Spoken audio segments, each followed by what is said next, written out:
강의를 시작하면서 감사하고 싶은 분들이 많이 계세요. 어, 우크라이나의 지인들, 제 친구들이요. 그리고 또 러시아의 친구들도 있고요. 그리고 또 무엇보다도 많은 어, 끝까지 언제 강의해? 하고 사실은 어제 그몇 시간 불과 몇 시간 전 그리고 매일매일 질문을 하더라고요. 언제 강의해? 저희 남편입니다. 브루츠하프 대학교의 한국학과 교수님, 네, 설립하신 교수님이시죠. 이혜성 교수님 많은 도움을 주셨어요.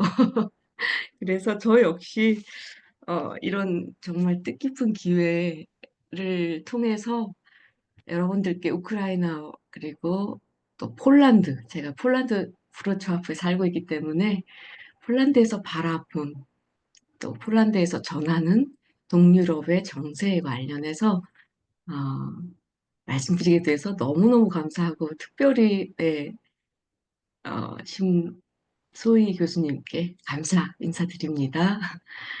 어, 자, 우크라이나 러시아 전쟁이 굉장히 장기화됐어요. 근데 제가 처음 이걸 준비할 때는 2022년 2월에 제가 그때 한국에 있었어요. 그런데 갑자기 전쟁이 일어났네? 저는 이렇게 생각했었어요. 여러분들은 아마 또 많은 보도를 통해서 그렇게 알고 계시는 분도 계시고 또 아닌 분도 계시고 그럴 텐데 제가 처음 접했던 우크라이나는 바로 그거였어요. 제가 처음 접했던 우크라이나. 그리고 그 당시에 지금 첫 번째 페이지에 보이는 한주연 학생 작품이라고 되어 있는 이 그림에 보면 무너져 가는 무너지고 파괴되어지는 우크라이나 전쟁을 형상화시킨 제가 가르친 제자의 학생 작품이에요. 제가 여기 보면, 현재 브리티시 인터내셔널 스쿨 브루츠와프는 도시고요. 폴란드 도시고, 영국 국제학교에서 일을 하고 있어요. 미술 교사, 특별히 아, IGCSE A 레벨이라는 영국 시험 제도에서는 우리가 입시 시험을 보듯이 영국 제도 안에서 이루어지고 있는 입시 그리고 중고등부 졸업 시험 작품으로서 이 한주연 학생이 바라보시면 뭐가 느껴지세요? 이 안에 시간이 보일 거예요. 시간. 여기 시계 바늘과 시계 안에 그 정말 우크라이나 도시 저는 한 번도 못 가봤는데 저희 그 국제학교에서 만났던 학생이 우크라이나 학생이 너무너무 저희 딸과 절친 사이거든요. 그래서 초대를 해서 우크라이나 그때 전쟁 2022년은 아니지만 그 전에 초대해서 갔다 왔는데 그때 남편과 제 딸은 너무나도 잘 대접받고요. 그때 감동을 정말 우크라이나 정말 아름다운 곳이다. 제가 우크라이나를 직접 전해드리지 못해서 조금 그렇지만 이 그림 안에서 저는 그 아름다운 우크라이나와 그리고 전쟁으로 인해서 파괴되어지는 우크라이나를 대조화시켜서 이렇게 주제가 로스트라고 돼 있죠. 예. 영국 시험 제도 안에서는 딱 단어 한 단어만 나오거든요. 이 문제를 가지고서 과정을 설명해야 돼요. 근데 저는 이 파이널 아트워크만 지금 이렇게 가지고 왔는데, 담아봤는데, 이걸 만들기 위해서 사진 수집부터 해서 아마 저처럼 우크라이나 어떻게 전쟁으로 인해서 파괴되었나, 뭐 이런 부분을 이 학생도 많이 사진을 한 10장 이상 수집하고 그렇게 해서 이렇게 마지막으로 만들어진 작품이랍니다. 아무튼 제가 작품 설명을 많이 했는데, 뭐 상상할 수 없죠. 우크라이나와 러시아 전쟁으로 인한 음, 상처, 그리고 그 상실감, 로스트. 예. 2023년도에 제작했던 작품이네요. 그러면은 제가 여기 첫 장에서 우크라이나 러시아 전쟁의 장기화라고 표현했는데 왜 얼마만큼 어떻게 장기화인지 그리고 현재 지금 국민의 상태 이렇게 어, 이 중심으로 해서 여러분들에게 설명을 하기 위해서 제가 이런 흐름을 잡아봤어요. 첫 번째, 어떻게 전쟁이 발발되었는지 배경. 이걸 역사적으로 이해하지 않으면, 우크라이나 러시아 전쟁, 그리고, 그로 인해서, 그리고 또 언제 이 전쟁이 끝나지? 이렇게 접근을 해 들어가면 도저히 답을 찾을 수가 없었어요. 그렇기 때문에 저도 계속해서 연구하다 보니까 이 전쟁이 어떻게 일어나게 됐는지, 그 포인트를 여러분들도 여기서 발견을 했으면 하는 점이고요. 두 번째로는 제가 우크라이나 러시아 전쟁 타임라인을 그래서 만들었어요. 정말 2022년이 아니라는 것을 아마 확인하게 될 거고요. 그리고 세 번째로는 전쟁의 장기화와 새로운 국면. 전쟁이 이제 11년 이상이 지나면서 제가 11년이라고 지금 표현하는데 장기화죠. 그리고 새로운 국면을 맞이한 우크라이나. 그리고 어제 제 친구, 제가 국제학교에서 일을 하다 보니 교사들 중에 우크라이나 선생님들이 계세요. 그래서 그분이 제가 만나서 인터뷰를 했었는데 그런 부분들도 잠깐 들려드릴게요. 어, 제가 연구한 것보다도 아마도 더 실제적인 그런 고백들을 들을 수 있을 것 같아요. 그리고 네 번째로 전쟁 속의 정신건강 위기, 우크라이나 사람들의 음, 심리 변화, 트라우마, 불안, 회복력을 중심으로 그러면 어떻게 우크라이나는 이 부분을 정부에서는 어떻게 어, 음, 국민들의 건강을 위해서 어떤 치료 방법을 또 어떤 혜택을 준비했는지 그것도 볼 수 있어요. 그건 여기 우크라이나 국민의 결속과 인식 변화에서도 같이 제가 다룰 거고요. 그때 어, 예를 들어서 대선, 우크라이나 선거라든지 국가로서 또 어떠한 생각을 하고 있는지, 그리고 또 많은 한국 분들도 다른 분들이 관심 갖고 있는 폴란드 내 우크라이나 난민 현황. 그러니까 저는 폴란드에 살고 있으니까 폴란드 내 우크라이나 난민 현황을 다루는 거고요. 한국에서는 보니까 우크라이나 난민들에 관련해서 많은 포럼도 갖고 회의하면서 그분들의 의견들을 전하는 걸 제가 봤어요. 그리고 사실은 제가 전하고 싶었던 가장 목적은 여기, 맨 마지막 요거예요. 브루초와프는 폴란드와 우크라이나가 지도상으로도 보면 알 수 있는데 가장 가까운 국경이거든요. 그래서 심지어는 우크라이나가 만약 전쟁에 지게 되면 다음번은 폴란드다. 이렇게까지 저희는 생각하고 있어요.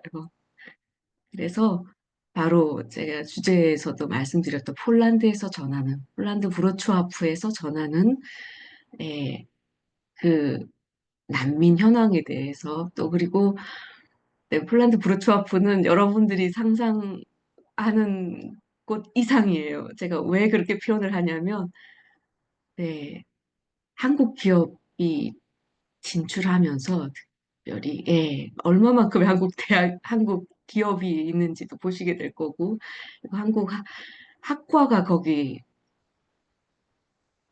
저는 한국 학과의 의미를 뭐라고 말씀드려야 될까요? 왜냐하면 한국 기업에서 일하시는 분들 한국 학과 학생들이고요. 또 한국 학과에서 제가 아까 첫 번째 슬라이드에서 보여드렸는데 서예를 그 강의하고 있어요. 그래서 한국 문화며 예, 제가 가서 배우고 와요. 한국 영화도 그렇고, 한국, 케이팝 스타들. 그럼 제가 집에 와서 찾아보고요. 아, 이렇게까지 좋아하고, 이렇게까지 한국의 문화를 즐기고, 사랑하는, 네, 그 한국학과 학생들에 대해서 제가 조금 언급해야겠다 싶어서 이렇게 잡아봤어요. 그리고 결론과 전망은 정말 많은 고민을 지금도 하고 있고요. 그리고, 아, 많은 사람들이 그렇게 표현하죠. 아, 그건 신도 모른다. 이런 표현을 하는 예, 그런 상황인데, 그렇기 때문에 제가 어떠한 결론으로 이 마지막 부분에서 결론을 낼지에 대해서 제가 정말 하나님 의지하는 마음으로 여기 서 있습니다. 왜냐하면 여러분도 아시다시피, 아, 제 친구들이 있는 나라이기 때문에 함부로 그리고 어떤 지식이 있다고 내릴 수 있는 결론이 아니라는 생각이 지배적이에요. 아, 여전히 지배적이에요. 제가 조심스럽고요. 그만큼 제가 사랑하는 사람들의 나라기 때문에. 자, 그러면, 말씀드렸던 그 역사적인 배경을 지금부터 설명드리고, 여기 지도 안에서 보시듯이 폴란드는 바로 우크라이나랑 가까워서, 음, 아실 거예요. 예, 열차나 자동차나 그렇게 왕래하는, 네, 지금도 왕래하는 그런 곳이에요. 아주 가까이 있죠. 그리고 우크라이나는 역사적으로 폴란드와 러시아 사이에서 균형을 모색하면서 생존을 도모했다. 그리고 외세의 지배 속에서도 자주성을 유지하려는 노력을 지속했다라고 제가 여기 적었는데, 어, 네, 이 포스터에서도 그런 의지, 그죠? 우크라이나는 독립적이고 자주, 자주적인 나라다 의지를 볼 수가 있고요. 그다음에 지도상에서도 그렇게 음, 바로 그리고 러시아가 있죠. 근데 요 지도와 요 지도와 그다음에 그 다음 지도를 보시면서 이제 비교를 하실 건데요. 첫 번째 지도에서 느낄 수 있는 거는 음, 제가 준비했던 내용을 잠깐 이거 정말 역사라서 이 강의를 마치더라도 한번 찾아보시고 아마 이미 찾아보신 분도 학생들도 있겠죠. 그렇죠? 역사적으로 우크라이나는 폴란드와 러시아 사이에 줄타기를 하면서 바로 지도상에도 그렇게 보여요. 그래서 자신의 스탠스를 유지하는 라고 표현을 했습니다.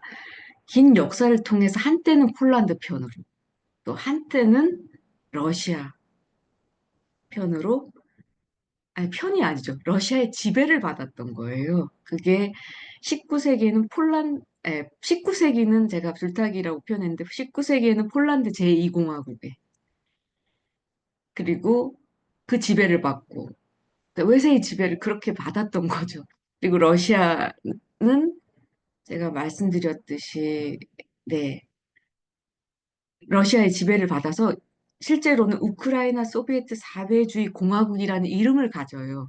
그때까지도 우크라이나가 아니죠. 그래서 실제 우크라이나에 가면 러시아어를 사용해요.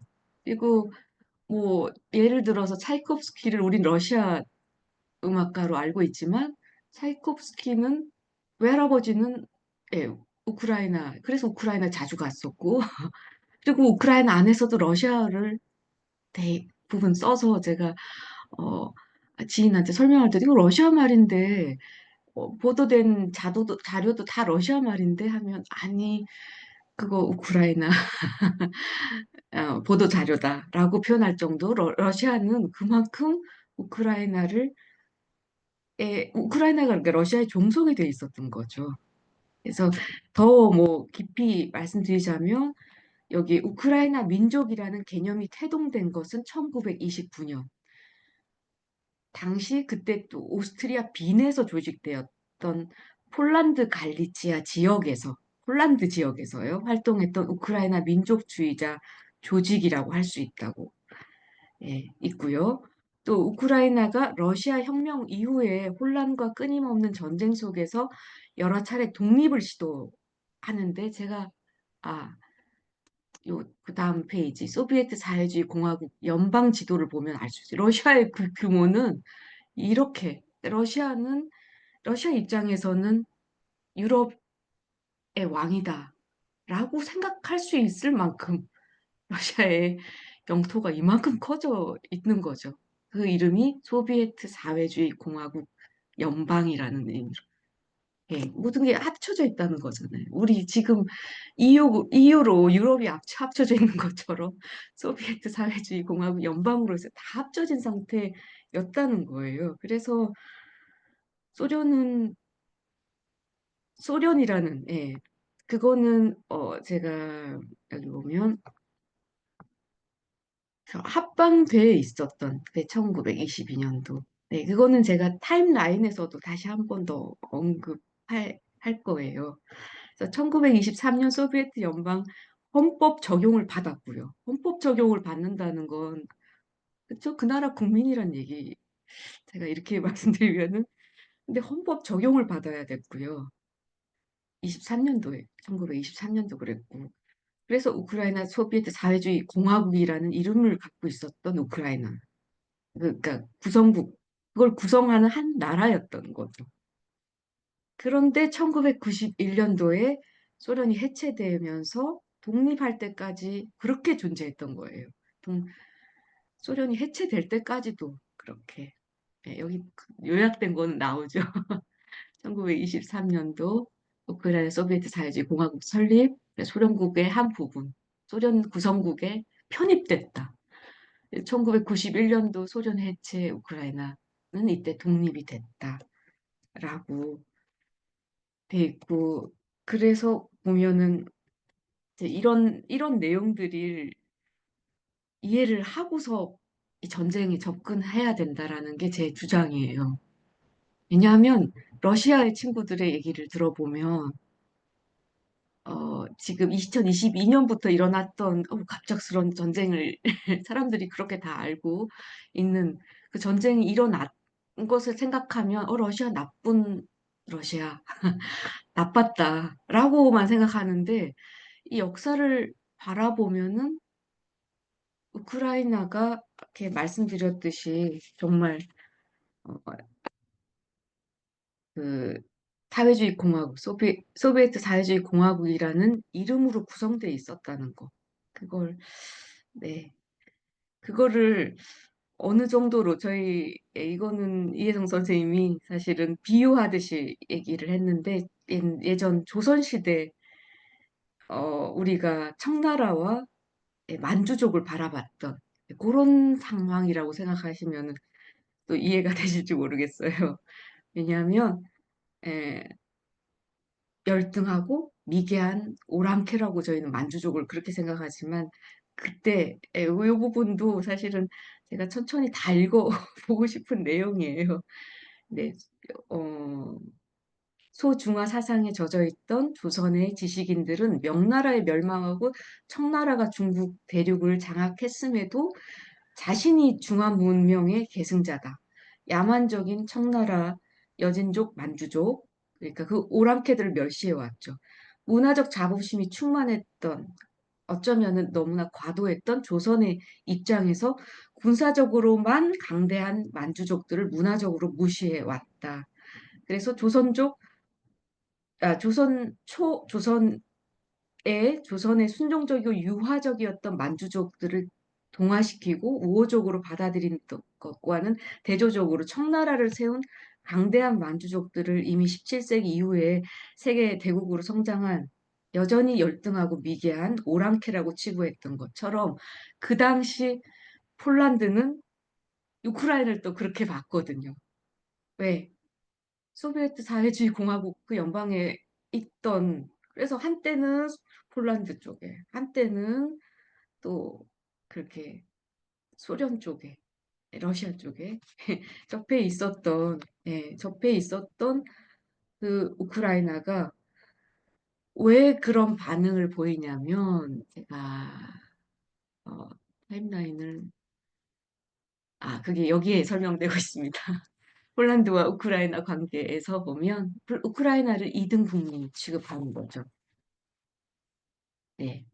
그러니까 표현할 때 유럽 에, 유럽 동쪽 변방의 야만적인 러시아에 빌붙어서 우크라이나 빌붙어 있는 살아가는 그 우크라이나 민족을 하찮게 여겨왔다는 거예요. 폴란드가. 네, 그리고 우크라이나는 소련의 강력한 배경을 믿고서 우월적 위치를 당연시했다. 이 얘기가 뭐냐면, 어, 그 우크라이나 소비에트 사회주의 공화국 출신의 니키타 세르게예비치 후르소프라는 소련 정치인이 있는데 이분 역시 우크라이나 소비에트 사회주의라고 말씀드렸으니 그 지역에 근데 이분이 어느 정도였냐면 소비에트 연방 최고 지도자였거든요. 그러니까 이때 우크라이나는 내가 소련의 등 힘을 얻어서 소련이 가지고 있는 그런 최대 최강 대국의 일원이다. 이렇게 생각을 했고 폴란드를 무시했다고요. 그때 또 왜냐하면 그걸 11년 동안 최고 지도자가 바로 우크라이나 소비에트 사회주의 공화국 출신이었던 그 소련 정치인이었기 때문에 그게 1953년부터 64년까지요. 그래서 소비에트 연방 최고 지도자를 지내면서 우크라이나들은 인들은 자신들이 역사상 최고로서 폴란드인들에 대한 월등한 우월감을 가지고 있었다는 거. 그리고 우크라이나 사람들은 이것이 역전되지 않을 거라고 생각했어요. 이 상황이. 네. 그리고 1991년도에 소련 해체와 더불어서 그때 우크라이나가 이제 독립을 하게 돼요. 그쵸? 독립국가가 되는 거죠. 지금과 같은 독립국가로 이제 우크라이나가.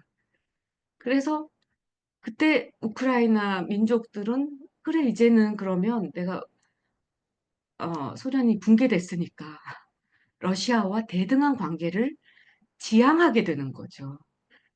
이게 바로 11년 전에 전쟁이 일어나게 되는 가장 큰 원인이 되는 거예요. 왜 이렇게 장기화가 되는 전쟁이 왜 발발하게 됐는가? 저는 그게 너무나 궁금했거든요. 그런데 그때 대등한 관계로서 나토 가입을 시도했고요. 또 유럽연합 EU 가입 의사를 정확하게 표명했었고요. 우크라이나는 독립해야 되겠다라는.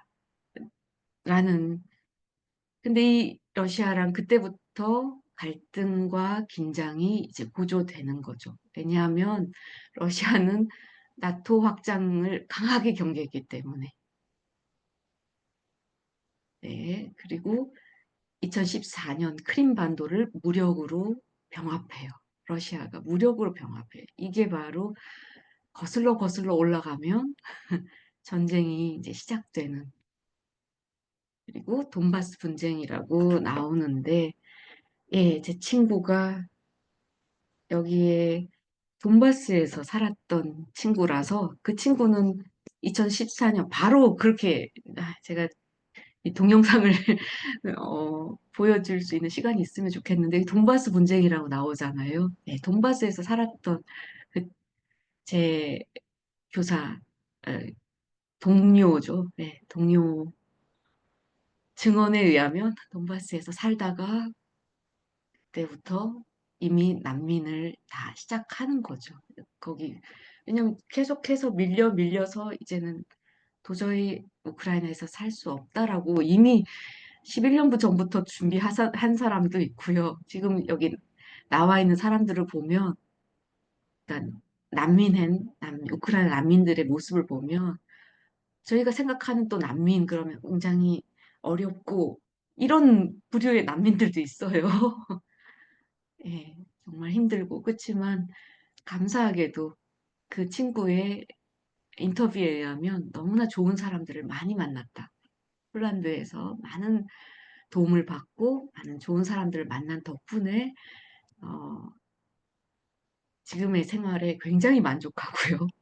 또 독일에 사는 사람들은 또 아까 제가 그 친구 저희 딸의 친구 초대에 의해서 우크라이나에 방학 때 놀러 갔다 왔던 그 우크라이나 친구도 독일에서 너무나 행복하게 살고 또 우크라이나 어, 네, 우크라이나 남자와 같이 결혼도 독일에서 곧 할 거라고 그러고요. 일단 그런 여러 가지 모습 이렇게 한국에서 볼 때, 아, 너희 가까이 살고 있는데 불안하지 않아? 네, 전혀 불안하지 않아요. 왜냐하면 모든 생활들이 정상적으로 이루어지고 있고요. 정말 전쟁에 대한 것을 저는 전혀 생각 못할 정도로 이 강의를 준비하기 전에부터, 예, 전에는 제가 몰랐습니다. 잘 몰랐지만 그 정도로 아무런 변화가 없거든요. 생활하는데도 문제가 없고요. 폴란드 사람들도 불안해하지 않고 우크라이나 사람들도 그렇게까지 불안해하는 모습을 제가 못 봤어요. 저만 한국 뉴스를 보면서 막 불안한 거예요. 한국 뉴스를 듣기 때문에. 네. 2014년도부터 2014 전쟁이 어떻게 발발했는지. 이제 포인트는 2022년 2월 여기 예, 러시아 전면 침공. 이건 전면이라는 데 의미가 있는 거예요. 전면 침공이라는 의미가 있고요. 하지만 그 전 2014년 네, 강제 합병이라든지 크림반도 무력 점령이라든지 사실은 이때부터 역사적으로는 전쟁이 시작됐다. 왜냐하면 어, 말씀드렸듯이 예, 우크라이나가 EU에 제 친구 얘기는 또 그렇고 지금 현재 우크라이나 EU에 가입 안 돼 있어요. 아직까지도. 나토도 물론이고요. 그런데 그때 독립하려는 그 노력으로 사실은 이 전쟁이 이렇게 일어나면서 2025년 4월 현재 이런 상황이에요. 미국은 일시적으로 지원 중단을 했고 또 하지만 EU에서는 여전히 돕고 있는 상황이고요. 그렇죠. 중간 또 핫 이슈가 됐던 부분이 북한군이 개입되었다라는 것을 한국 뉴스로 굉장히 또 크게 다뤘던 부분인데 우크라이나 국방장관은 2024년 11월 5일에 예, 북한군이 군사적으로 개입했다라고 발표했고요. 그리고 그 지역이 크루스크 지역이었다라는 거고요. 뭐 여러 가지 에피소드 있어요. 심지어는 이때 북한군 개입 때문에 우크라이나 사람들은 한국말로 손들어 뭐 이런 한국말을 배웠대요. 군인들이. 그렇게 해서 예, 어, 북한군과의 전쟁 또 물론 제가 그 뒤에 뭐 세세한 부분까지는 다 조사 못했지만 아유 한편으론 정말 마음이 음, 이게 전 세계 전쟁이 되는 게 아닌가 할 정도로 북한군이 네 그리고 네, 이런 타임라인 전체 아마 제가 충분히 설명을 드렸기 때문에 이해하셨으리라고 믿고요. 자, 현재 상황에 대해서 그러면 넘어갈게요. 이제 전쟁이, 이거를 그러면 저 슬라이드 쇼 때문에 이렇게 쭉 다 크게 보여드리려고 그랬던 거예요. 지금 제가 옮기고 있는 요것은 뭐냐면, 포스터예요. 주 우크라이나 대사관, 대한민국 대사관 공지사항에 안전공지를 언제냐고는 2025년 4월, 네, 4월 10일 날이네요. 여기 보면은, 어, 드론, 드론 공격으로 제가 우크라이나 지인과 통화를 하고 싶은데 카카오톡으로 계속 연락을 하고 있었거든요. 그런데 이제 지금은 할 수가 없어요. 왜냐하면 드론 공격으로 어, 다 할 수 있나 봐요. 그래서 뭐 드론 그 공습 경보가 울리면 바로 지하로 들어가야 된다고 그렇게 표현했어요. 거기에서 잠시 있다가 공습 경보가 울리지 않을 때, 그때 다시 이제 또 일반적으로 생활할 수 있다라고 표현해서 이제는 제가 그분과 통화할 수는 없어요. 근데 그때 이런 것들이 발견되면은 어, 알려달라. 어, 대사관으로 알려주고 피해야 된다라는 거를 계속 지금 알리고 있는 포스터랍니다. 이거예요. 그리고 제가 지도상으로 이거는, 예, 우크라이나 지역에서 4월 27일자 드론 공격 현황을 보실 수 있고요. 붉은 색깔 표시가 드론 공격이 굉장히 아, 심하죠, 이제.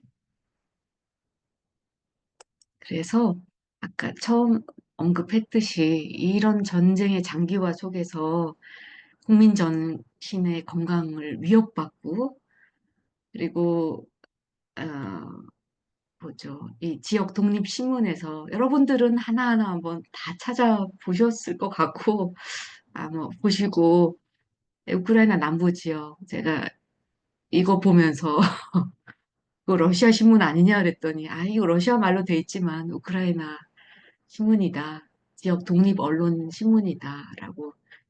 네. 그 보도에 의하면 2025년 3월에 국민의 68%가 정신건강 문제를 경험하고 있고요.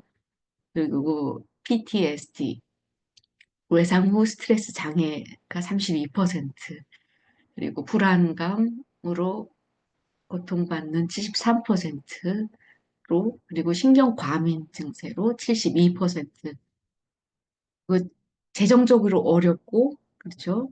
그리고 국내 사회 정치적 상황으로 인해서 이런 정신 건강을 위협받고, 그리고 개인 건강 문제가 바로 정신 건강에 영향을 준다라는 그런 답변 볼 수 있고요.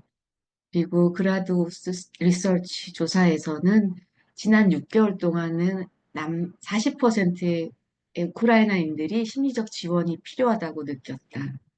특히 여성 비율이 높았고요. 그래서 실제 심리 전문가를 어, 국가에서 이렇게 치료를 받을 수 있다라는 부분에서 얘기를 했는데 보시면 네, 이렇게 어, 하지만 8%만 찾아갔다라고 돼 있죠. 왜냐하면 사실상 전문가인지 전문 심리학자인지 상담가인지 그것에 대한 우려도 있고 그리고 어, 그만큼 제가 볼 때는 또 국민의 정신력이 강하다라고 저는 그렇게 생각이 들었어요. 자, 여기 보면, 어, 임상 심리학자, 올렉산드라 흐리진스카가 다음과 같이 지적했습니다. 우크라이나인 중에 26%만이 심리 상담을 받을 준비가 되어 있다. 가장 큰 두려움이 바로 비전문가에게 상담받는 것이다. 그러니까 한국하고는 이런 부분에서 제가 유럽에 살면서 느끼는 부분이거든요. 정확하지 않으면 그렇게 하지 않아요. 그러니까 뭐 예를 들어서 음, 특별히 전문가라는 그래서 학교도 사실 그렇게 많이 질문하죠. 이게 퀄리파이드 된 어, 교사냐, 교사 자격증이 분명히 있느냐, 이것이 더 중요할 정도로 아무튼 비전문가에게 상담받는 건 더 위험하니까. 네. 그래서 그렇고 또 정말 알코올이나 약물 중독으로도 이어질 수 있고 실제 이런 분들이 많잖아요. 특히 이렇게 뭐라고 할까요? 나라가 살지 한국에서 그런 보도들 있었잖아요. 뭐 추위로 인해서 사망자가 있다. 이런 분들 보면 다 알코올 때문에 그런 경우 많거든요. 왜냐하면 전쟁의 어려움을 알코올로라도 잊기 위해서 그러다 보니 중독까지 가는 네, 이런 상황. 그래서 어떻게 심리도움을 받을 수 있는가 해서 다음 8개 지역에서 아, 건강을 상태를 정신건강센터라는 게 운영이 되고 있다라는 거. 굉장히 이렇게 전쟁 상황이면 이럴 정도가 될까? 저는 개인적으로 그렇게 생각했었어요. 근데 이런 심리 지원 프로그램이 있어서 그렇게 되고 있고요.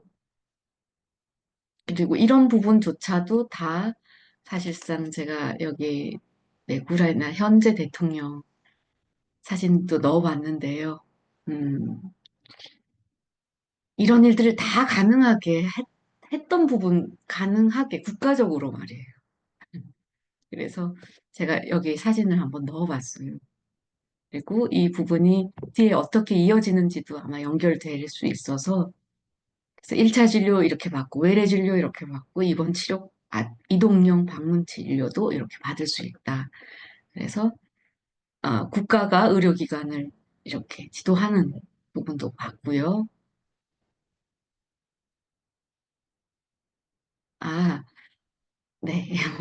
그리고 여기 국민의 결속과 인식 변화, 전쟁을 통해서 어떻게 더욱 결속하고 더 인식이 변화되는지 중요한 부분 같아서 제가 우크라이나 진실이라는 그 뜻을 가진 또 우크라이나 내외 뉴스 독립 언론 중에 하나의 보도를 기반으로 해서 82%가 미국 지원이 중단되어도 싸워야 된다. 이 2025년 3월 조사거든요. 그래서 여전히 그 의지를 보이고 있고요. 전쟁 중단보다는 저항을 계속 해야 되겠다라는 우크라이나 민족 대단하죠. 11년을 바라본다면 11년 동안의 전쟁 그리고 앞으로도 사실 전쟁은 누구도 뭐 단언할 수 없지만 상황이 계속 갈 거로 저는 보고 있거든요. 또 각 지역별로 또 75%에서 83%가 전쟁 중단해도 지속적으로 저항해야 된다라고 동의를 했고요.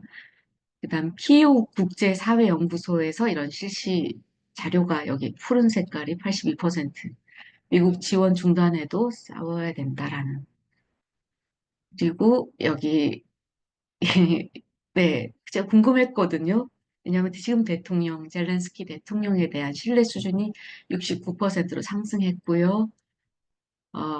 이게 2024년 말 52%였던 것이 2025년 3월에는 89%까지 상승세 있고요.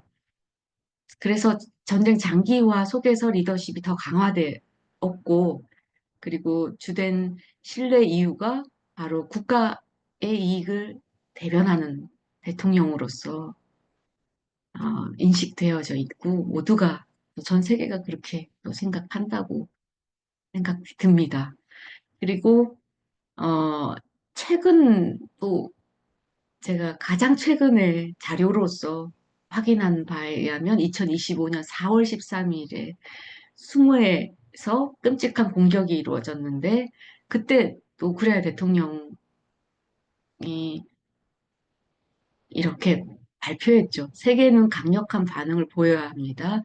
미국, 유럽, 그리고 그 전쟁과 살인이 끝나기를 원하는 전 세계 모든 이들이 예, 도움을 청하고 있죠. 러시아는 바로 이런 테러를 원하고 전쟁을 지연시키고 있습니다. 예, 네, 테러리스트라고까지 표현하는 그만큼 음,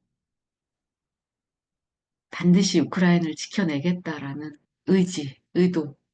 그래서 실제 선거에 대해서 우크라이나인들은 어떻게 생각하는가?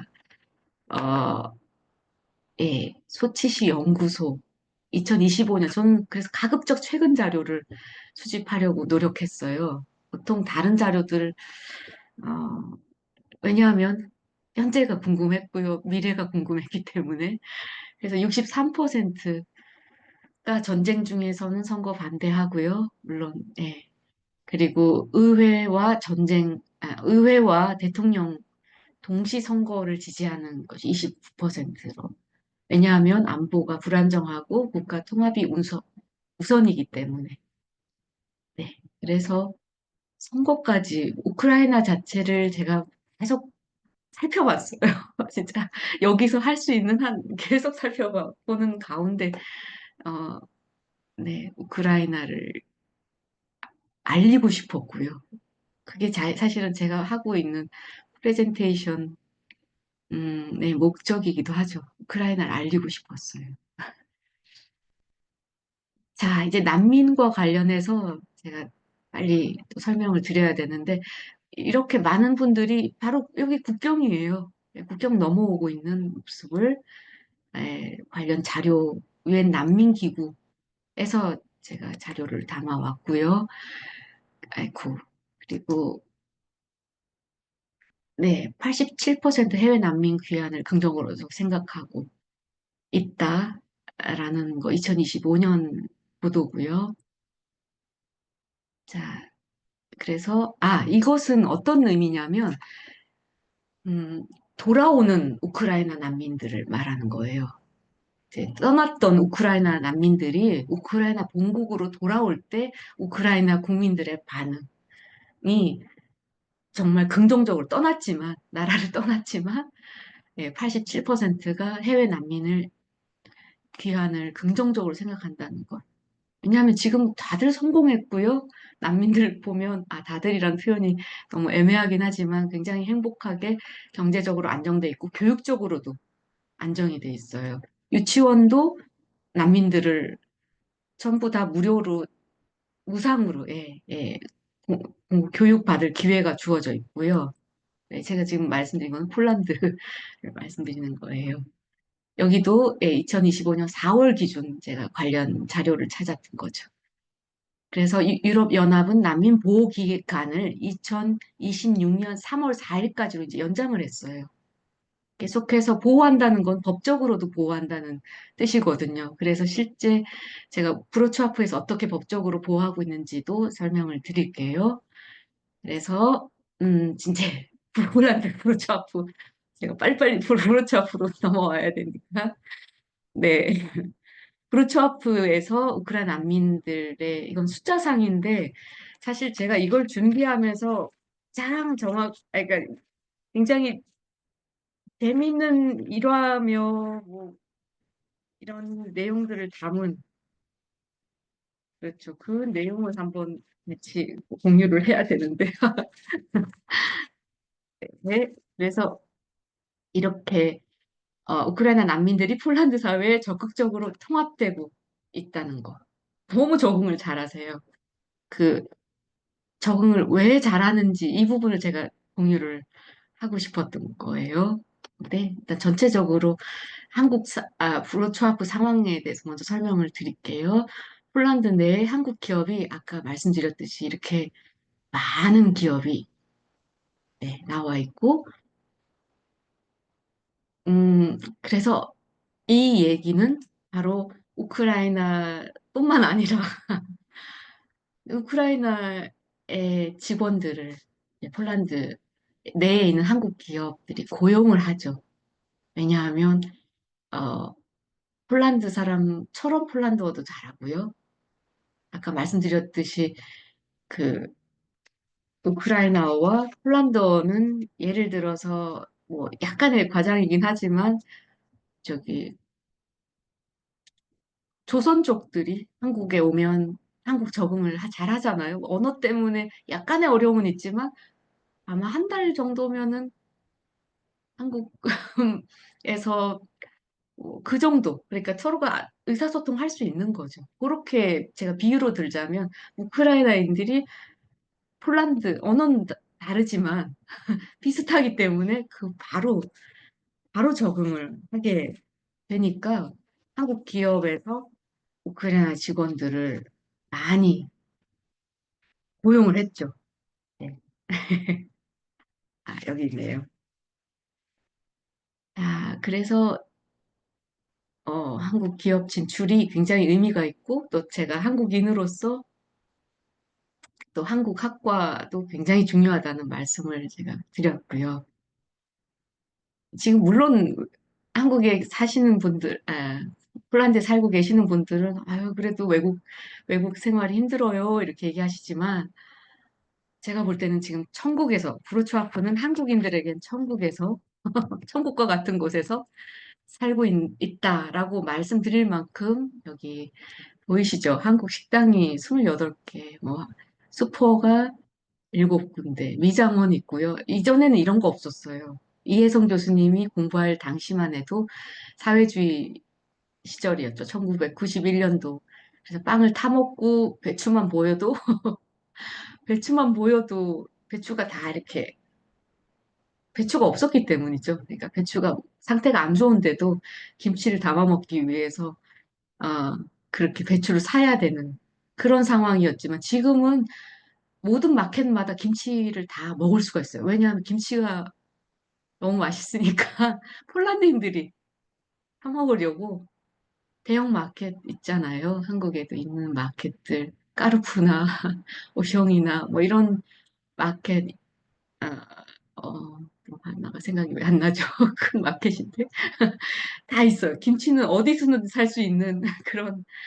그러니까 제가 이 천국과 같은 폴란드, 특별히 브로츠와프에 왜냐하면 브로츠와프 아까 폴란드는 한국 기업 이만큼 진출해 있다는 것은 한국인들이 생활할 수 있도록 또 어, 이런 편의 시설들이 많이 만들어졌다는 거죠. 그리고 브루츠와프 대학교 한국학과 경쟁률이 32대 1이에요. 브루츠와프 대학교에 들어오려면 한국학과에 들어오려면 네, 우리나라 수능에서 만점 받아야지만 들어올 수 있는 그런 능력 있는 학생들을 또 고르고 여기 보면 이제 우크라이나와 관련해서 우크라이나 학생이 전체 학생 수의 10%에 달합니다. 그리고 물론 다른 대학도 마찬가지고요. 어, 그리고 학생은 여기는 학제가 1, 2, 3학년이 마지막 학년이에요. 그리고 학생들 50명 현재 인원이 그렇고요. 그리고 지금 한참 네, 논문 준비로 많이 바쁘죠. 졸업 학년들은 학사 논문들이 대단해요. 정말 언제 기회가 있다면 얼마만큼 정말로 깊이 있게 폴란드인들이 폴란드어로 쓰죠. 물론 논문은 폴란드어로 쓰는데 한국을 깊이 있게 알고 있는지 그리고 왜냐하면 문화를 이해하지 않고서는 알 수 없잖아요. 한국어를 아무리 잘한다 하더라도 그런 취지 하에서 브루츠와프 대학교 한국학과는 교과가 이렇게 한국 고대사도 가르치고요. 영화, 속담, 문학도 가르치고, 한국어, 한자, 한국 종교와 철학도 가르치고, 한국 현대사회, 언어학까지. 그리고 거기에 제가 미술 전공자로서 제가 아까 잠시 제 소개를 잊었었는데요. 저는 이화여대 동양학과 졸업하고 서예를 가르쳐 보고 싶다라는 생각이 들었어요. 왜냐하면 그렇잖아요. 언어를 가장 먼저 배울 수 있는 것은 저는 어,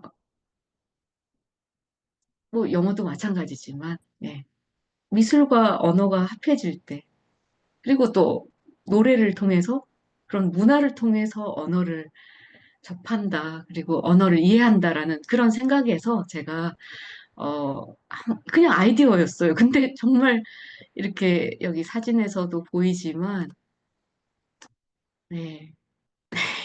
슬라이드 쇼로 하면 굉장히 제가 여유 있게 보여드렸을 텐데, 사진도, 네. 저희 학생들 너무너무 행복해 하죠. 왜냐하면 뿌듯해서 그래요. 아, 서예를 내가 처음으로 한국 붓도 잡아보고, 그러니까 서예 재료를 잡아보면서 이런 가훈 쓰기로 제가 마무리 짓거든요. 가훈. 왜냐하면 한국인의 정신, 문화도 알고 있어야 되고, 폴란드에는 이런 것이 없으니까, 가훈이라는 것 없어요. 그러니까 이 가훈을 예전에 집에다가도 붙여놓고, 그렇게 계속해서, 가족 간의, 어, 교육이자 또 가족이 그만큼 이렇게 하나 되어 있다는 거죠. 가훈이 있다는. 그런 의미에서 제가 예, 가운도 가르치고, 뭐, 아, 이것도 대단해요. 제가 언제 한번 이것도 전시하고 싶을 만큼이나 너무너무 주옥 같은 작품들이 많아서 제가 특별히 수, 저희 한국학과 연구진들 굉장히 많은 수고하시는데 제 사진으로 이게 하나로만 보여드리기에는 너무 아까울 정도로 논문이며 한자 시험도 다 만점 받아요. 그 정도로 한국을 잘 이해하고 있습니다. 아무튼 네, 수고하시는 선생님들 이 자리를 더불어서 좀 빌어서 더불어 감사드리고 싶은 분들이에요. 독립투사 같은 분들이라고 생각하면 돼요. 또 우리나라 정말 왜냐하면 아, 예, 굉장히 열악하거든요.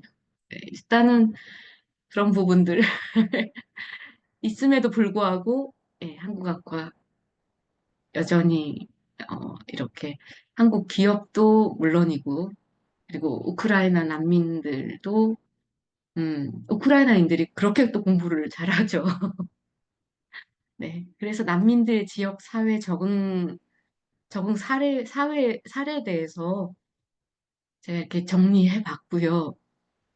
음, 이 중에서 가장 중요한 부분이 제가 여기 아까 법적으로 어떻게 언어 법적으로 아, 뭐 여기에 네 법적으로 보호받는 부분 중에서 그걸 아까 제가 설명드렸었군요. 근데 여기는 같은 내용이었어요.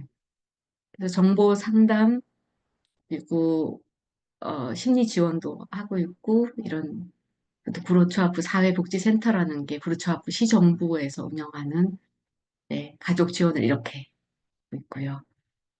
그래서 어, 사실은 음, 어떤 질문을 하실지 모르겠지만 가장 중요한 질문이 왜 제가 브로처아프를 집중했을까?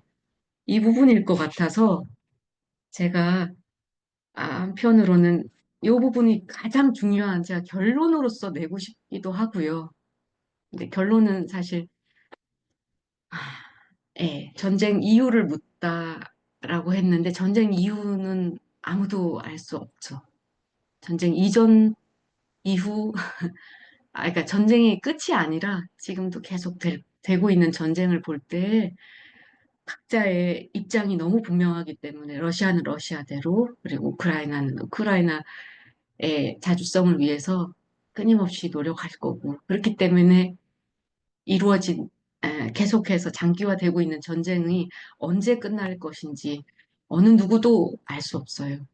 그리고 제가 사실 최근 자료를 통해서 여러분들에게 생생한 정보를 전해드리고 싶었기 때문에 자료를 수집했던 거지만 전쟁은 통계가 아니라 삶이라는 예, 이 부분이 제가 생각했던 가장 제 친구가 생각나고 가족이 생각나는 그렇기 때문에 제가 삶이라고 어떻게 보면 다른 그렇죠 포럼에서 봤던 결론하고는 다를 것 같아요.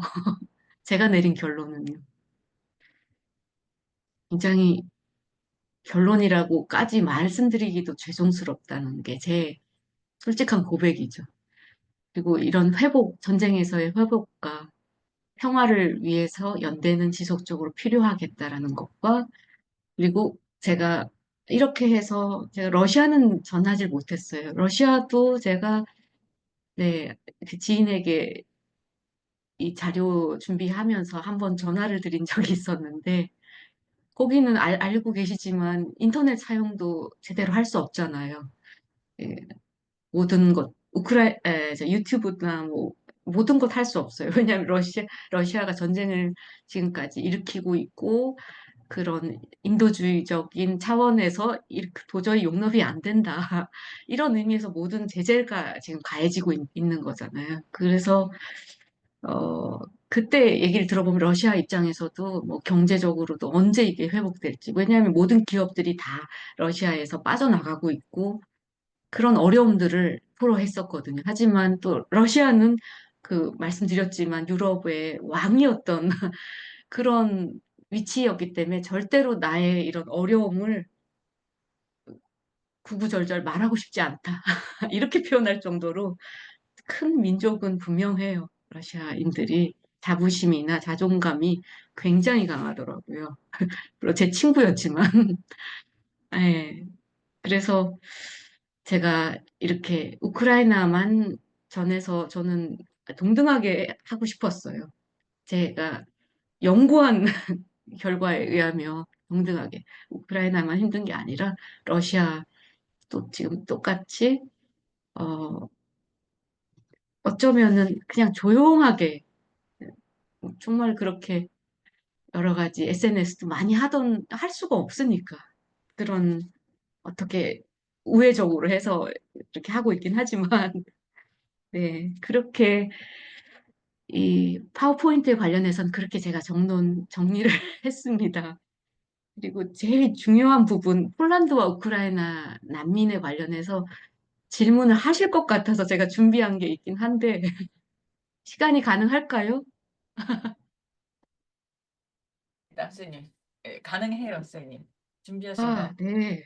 이 부분이 가장 키포인트거든요. 근데 제가 여러분들이, 여러분들 질문도 중요할 것 같고, 질문을 먼저 받고 제가 아니, 이것에 답변이 아마 되지 않을까 싶은데, 그렇게 할까요? 아니면 그냥 제가 먼저 정리를, 네.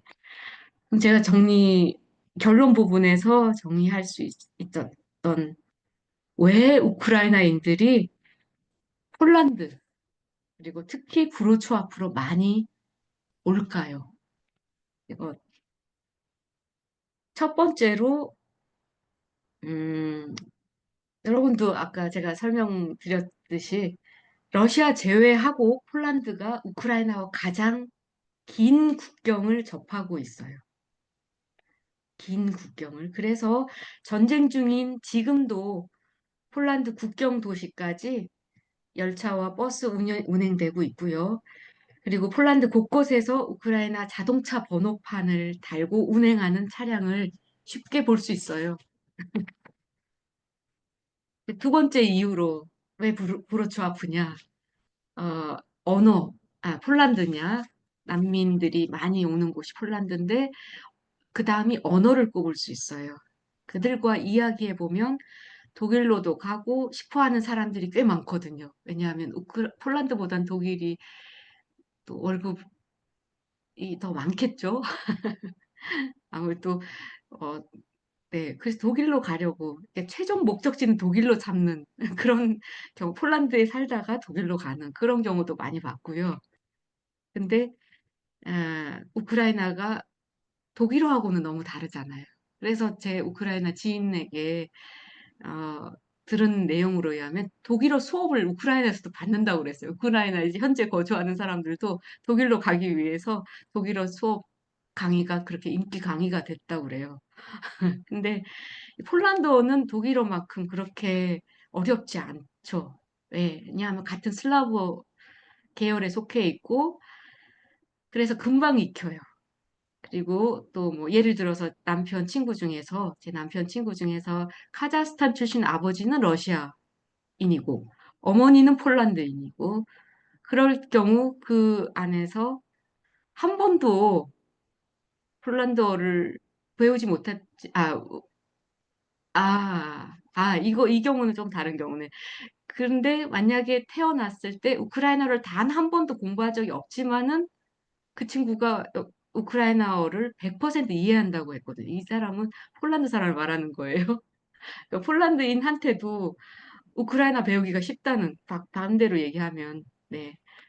그리고 실제로 폴란드와 러시아의 역사가 오늘날 우크라이나 영토를 관통했기 때문에 인적 교류도 빈번했고 그래서 아까 드렸듯이 그 지역 안에 러시아어를 근데 물론 전쟁이 이제 시작되고 나서 러시아가 어를 사용하는 사람이 점점 줄더라고요. 왜냐하면 러시아에 대한 네, 분노 때문에. 그래서 아무튼 네, 우크라이나 사람들이 폴란드로 왔을 때 한 달 정도만 지나면 일상생활에 대화 전혀 어려움이 없이 구사해요. 그리고 마지막 왜 브로츠와프 그리고 폴란드에 난민들이 많으냐면 일자리 구하기에 어려움이 없다는 거. 예. 브로츠와프는 특히 한국계 기업과 업체들이 아까 보신 대로 너무나 많죠. 제가 저거는 그러니까 강의 의뢰 받았을 때 그러니까 작년 겨울 자료예요. 그 사이에 아마 더 많은 예, 정보가 또 있지 않을까 싶어요. 그럴 정도로 한국 기업들이 많고요. 한국 기업에서 인력난을 우크라이나 직원을 예, 수용해서 고용해서 그렇게 지금 운영이 되고 있고요. 어, 네. 그전에는 러시아 우크라이나 침공 이전에는 정말 인력난을 어려움이 있었어요. 그래서 그걸 어떻게 했냐면 중앙아시아 출신들로 메꿨단 말이에요. 근데 지금은 폴란드 당국에서 우크라이나 국민들에게는 노동 허가를 면제했어요. 왜냐하면 일을 하려면 노동 허가가 있어요. 저 역시 여기 영국 국제학교에서 일을 하면서 노동 허가가 없으면은 일을 할 수가 받지 못하면은 일을 할 수가 없죠. 그래서 제가 안식년으로 한국 가 있는 동안에도 저를 대신할 선생님을 찾는데 그런 서류 문제 때문에 유능한 뭐 영어 언어도 잘하고 그런 선생님들 소개하고 갔지만 결국 학교에서 고용을 못했어요. 그 정도로 법적으로 아까 말씀드렸잖아요. 그 전공자냐, 그 퀄리파이 된 것도 굉장히 중요하지만 그 퀄리파이 안에 들어가는 것 중에 노동 허가. 근데 우크라이나인들은 폴란드가 인도적인 차원에서 노동 허가 없이도 한국 기업에 일을 할 수 있고 어느 뭐 어느 그거를 면제해 줬어요. 네. 이게 굉장히 큰 거죠. 그래서 어 실예로요. 만약에 아까 말씀드렸듯이 한국 식당이 그렇게 많이 있는데 사장은 한국 사람이에요. 하지만 사장 부재시 매니저는 폴란드 사람이에요. 하지만 서빙은 우크라이나 사람이 하고 알바로 하고 있죠. 근데 또 우스개로 실제 그렇죠. 아프리카 출신의 청년은 자전거 배달을 해요. 택배 그쵸. 음식 배달 관련해서 이런 경우. 그리고 우버 택시 운전사 중에서 우버 기사 90%가 바로 우크라이나인들이에요. 그래서 우크라이나인들이 폴란드에 와서 일자리 구하기 어려움이 없고 언어에도 뭐 어려움이 없고 그리고 가깝기 때문에 폴란드에 많은 난민들이 거주하고 있습니다. 제가 사실은 국제 정치학자 아니고요.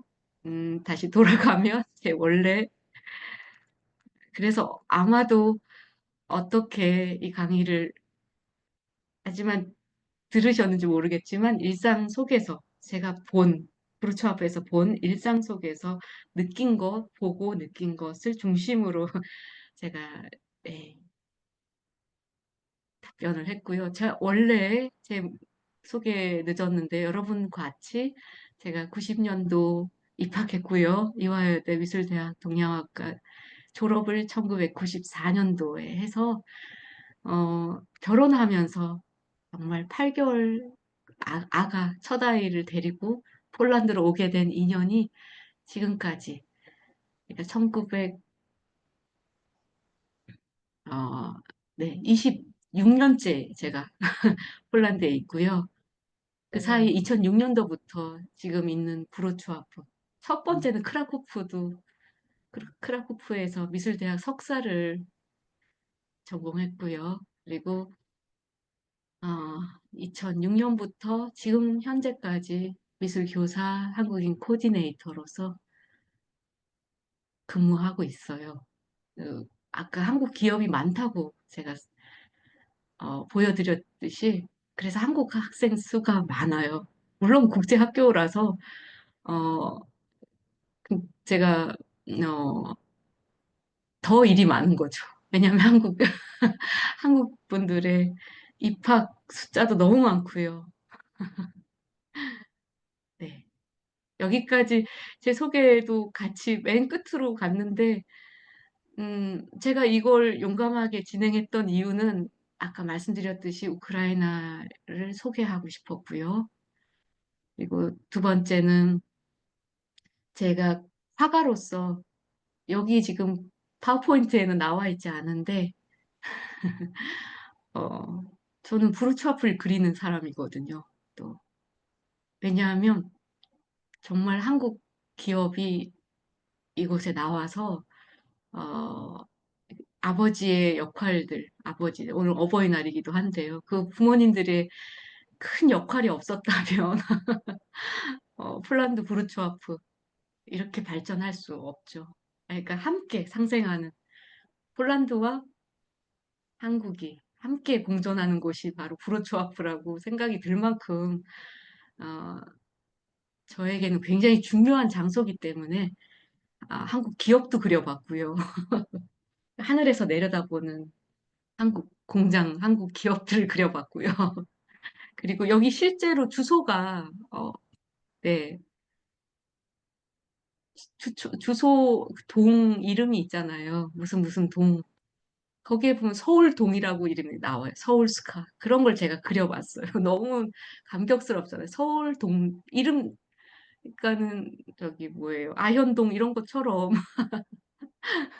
서울동, 세울스카라고 이제 폴란드 말로는 그렇게 쓰죠. 서울의 스트리트라고 그런 표현. 아니면은 LG 스카도 있어요. LG가 워낙 LG 큰 공단의 경제 특구로 폴란드에서 아주 값싸게 땅을 제공을 했고요. 거기에 다 모여 있는 그 장소를 제가 그림을 그렸어요. 그래서 왜냐하면 너무 정말 자랑스럽고요. 뿌듯한. 그래서 뭐 LG 스카, 서울 스카 또 뭐 있을까? 뭐 하나 더 있는데 아무튼 그렇게 한국 동이 폴란드의 동 이름으로 차지할 만큼 유명한 사람들 이름이 동으로 돼 있는데 보통 폴란드의 동 이름으로서는 근데 당당히 한국 이름이 그렇게 돼 있고 어 정말 이 강의를 준비했던 가장 또 저를 그렇게 하도록 만들었던 이유가 아까 말씀드렸듯이 그 많은 업무들이 있고요. 제가 얼마 전 여행을 갔지만 여행지에서도 저는 너무 감사했죠. 학교 일을 안 하고 오직 이 일만 집중할 수 있는 여행 가면 여행을 즐겨야 되는데 물론 여행을 너무나 즐길 만큼 그리스와 스위스였으니까 너무나 아름다운 곳이었고요. 다 즐기면서도 저는 너무 이 준비로 가슴 벅찼어요. 왜냐하면 나의 후배들에게 이 내용을 전할 수 있다라는 게 얼마나 제가 교수님께도 말씀드렸지만 뭐 결혼하고 나서 지금 여러분들이 계실 때는 학교에 학생으로 존재할 때 내가 언제든 항상 학교에 올 수 있지 않을까 생각했는데 안 그래요. 결혼과 동시에 그리고 다른 지역에 살게 되고 그리고 폴란드까지 오니까 학교를 제가 한 번도 못 가봤다는 게 그건 정말 그런 의미에서 어, 이렇게 많은 후배들을 직접 만날 수 있다라는 게 저 마음속에는 얼마나 감동인지 몰라요. 그래서 세계 각 곳곳에서 대이화인들, 제가 대이화인이라고 말씀드리고 저희 때는 그렇게 불렀거든요. 대이화인이라고요. 자부심 가지시고 또 많이 자기 발전을 할 수 있는 그런 시간이 되셨으면 하는 게 또 제 바람이에요.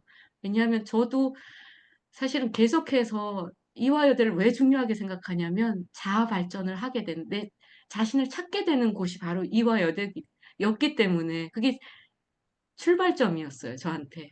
제가 이렇게 네 줄로 저에 대해서 소개했지만 가만히 돌아보니까 그렇네. 이화여대에서 그림을 하지 않았으면 내가 화가의 길로 접어들지 않았으면 맞아요. 지금 제가 이런 강의 할 수 없었다라는 그런 부분도 같이 생각해 주셨으면 좋겠어요. 물론, 그럼에도 불구하고 이만큼이나 제가 조사했고, 이 우크라이나에 관련해서 또 그만큼 오랫동안 살아왔던 인맥이 또 있어서 우크라이나 이름은 밝혀주지 말라고 다들 이렇게 그만큼 예, 전쟁이 주는 네, 예, 고통인 거죠. 근데 그 우크라이나 친구들과 러시아 친구들에게 제가 너무 감사하다는 표현 드리고 싶고 그렇습니다. 아니, 제가 우리 오늘 학생들에게 이해승 선생님과 어떤 인연으로 이렇게 오늘 이 자리를 갖게 되었는지를 잠깐 말씀을 드리자면은 그 네, 유라시아 재단에서 그 네, 컨벤션 했는데 저희가 한 제가 3년 전에 그 이대가 굉장히 모범적으로 운영을 하고 있다라고 칭찬을 받아서 그 이대 이화여대의 운영에 대해서 한번 발표를 해봐라 이렇게 말씀을 하셨어요. 그래서 제가 유라시아 재단 그 컨벤션에서 태국에서 있었죠. 그래서 이제 발표를 이제 잘 끝나고 왔는데 선생님께서 저 이대생이에요 하고 너무 반가워요 하면서 그때 이제 처음 뵙는 거예요. 그래서 폴란드에 계시다고 해서 제가 그냥 지금 약간 후회가 되는 게 그냥 폴란드에 대해서만 말씀해 주세요 하면 될 걸 그때 마침 또 전쟁이 막 일어나가지고 그거를 같이 말씀해 주시면 선생님이 준비하시기가 더 좋지 않을까 싶어서 뭐 부탁드렸던 건데 도리어 선생님께 큰 짐을 이렇게 안겨드린 것 같습니다. 아니요. 정말 굉장히 필요한 공부였어요. 제가 삶을, 아까도 말씀드렸지만, 제 그림은 삶을 표현하는 그림이에요. 그래서, 아, 내가 본 세상이 점점 화가는 남들이 보지 못하는 걸 봐야, 보는 사람이 저는 화가라고 생각하거든요.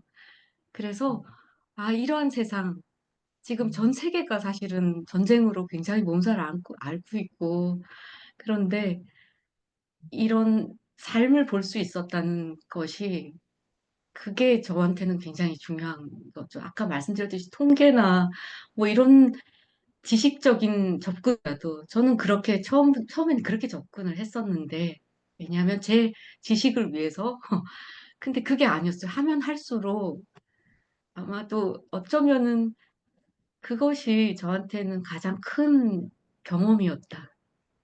예. 제가 감사합니다. 그래서 제가 이화여대와 정말 중요한 한마디 제가 말씀드릴게요. 우리가 국적은 바꿀 수 있어요. 그런데 학적은 못 바꿉니다. 우리 저희 이대생들 아마 졸업하시면 두루두루 생각이 나실 거예요. 정말 국적은 바꿀 수 있지만 우리 학적은 못 바꾸고 특히 이대생들은요. 정말 다릅니다. 정말 아까 선생님 말씀하신 그 이대가 해주는 게 뭐냐? 자기 발전을 해줄 수 있는 거예요. 자기 발전. 그래서 남녀공학과는 좀 달라요. 남녀공학에서는 어떻게 보면은 남학생들이 그냥 들러리만 결국 하고 예, 정말 이대는 이게 자기 발전을 하고 그래서 곳곳에 정말 우리 이대 졸업생들이 많이 포진하고 있고 여러분들이 우리 입니다. 네. 졸업생들을 보시면서 여러분들이 크게 또 발전하실 수 있고 그랬으면 좋겠어요. 그 선생님 혹시 우리 학생들 무슨 질문하거나 그런 친구 네. 없을까요? 예, 또 귀한 자리인데 뭐 지금 시간은 끝났는데 바쁘신 분들은 나가시고 혹시 질문하실 수 있는 분 계시면 질문해 주셨으면 좋겠어요. 아, 제가 참 메일도 안 남겼네요, 여기다가. 메일도 제가 괜찮고요. 아니 제가 메일 주소 올려놓겠습니다, 선생님, 예, 학생들에게. 네. 사실은 제가, 어, 그러니까 제가 지금 강의할 수 있는 시간이 굉장히 짧아요. 제 삶이 새벽 항상 5시부터 시작이 되거든요. 제일 먼저 하는 것이, 예, 성경 지금 읽기예요. 아무리 바빠도 성경을 읽어야 돼요. 왜냐면 그래서 제가 이 모든 일들을 감당할 수 있었다고 저는 생각하거든요. 왜냐면 너무 바빠요. 뭐, 예를 들어서 교회에서 무슨 모임을 하자라고 하는데 제가 답을 할 수가 없어요. 왜냐하면 저는 답을 할 수 있죠. 뭐라고 답하냐면 저는 갑니다. 그 모임에 갑니다. 토요일 날이요. 토요일 날 모임에 갑니다라고 제 안에선 답을 했는데 제 실제 현실은 토요일 날 못 가죠. 왜냐면 학교에서 오픈데이도 해야 되고. 그리고 제가 주일날 점심 식사 제가 작은 교회인데 뭐 여러 가지로 너무 가족 같기 때문에 제가 또 폴란드에 오래 있었다 보니 폴란드에서는 연어로도 회초밥 덮밥을 연어로 해 먹을 수 있는 방법 너무나 쉽게 할 수 있거든요. 한국은 안 그렇잖아요. 어디 저기 맛집 가야지 먹을 수 있는 그런데 그래서 제가 그거를 이번 주일날 점심으로 제가 준비를 폴란드 분들을 준비를 해 가는데 토요일 날 모임까지 하면 사실상 제 스케줄을 어떻게 준비를 하나요? 그런데 그 그런 상황에서 제일 제가 말씀드리고 싶은 내용이 바로 그거예요. 제 모든 일을 가능하게 했던 것은 하나님이세요. 예. 하나님 의지하면서 여기까지 왔고요. 그래서 어 질문들을 하실 것 질문 내용이 있을 거라고 생각은 드는데 혹시라도 제가 이 시간대에 다 못하게 되면 메일 주소로 주시면 좋고요. 제가 사실 지금 벌써 5시 20 네. 분이거든요. 그래서 이 시차 네. 때문에 어제 새벽 4 시부터 일어나셔서 일을 새벽 하셨고. 4시 그리고 네. 저 실수로 오늘 어버이날이잖아요. 제가 네. 여기에 있지만 가장 중요한 건 가족이에요. 뭐 지식도 아니고 경력도 아니고요. 제 가족이잖아요. 그래서 그 가족들에게 연락하고 그런 부분을 새벽 2 시쯤 하고 있었어요 사실은. 근데 제가 내일로 알고 있었고 그래서 마음속으로 '어 내일 제가 이 상태에서 일어나서 강의를 도대체 할 수 있을까?' 이런 상황이었는데 오늘 어떻게 제가 잘못해요. 잘못 이게 인터뷰.